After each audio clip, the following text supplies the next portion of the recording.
everyone, my name is David Zakaria Alera Abilio. Here we're going to talk about the importance and benefits of humans and animals. Humans need shelter, water, and food. Humans also need fresh air.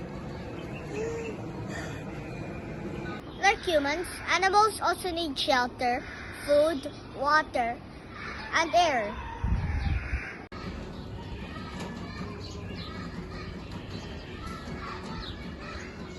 They're eating hay. They're munching on hay.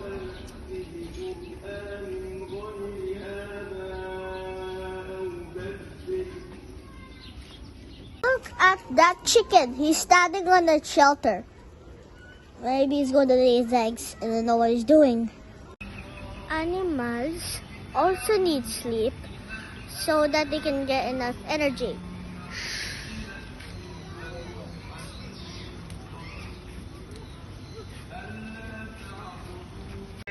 Look, there's an emu.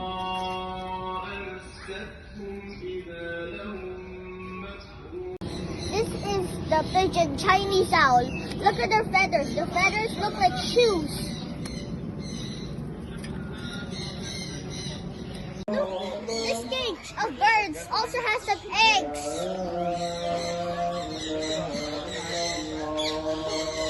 It's eggs. It's like last time. Oryx is called African oryx.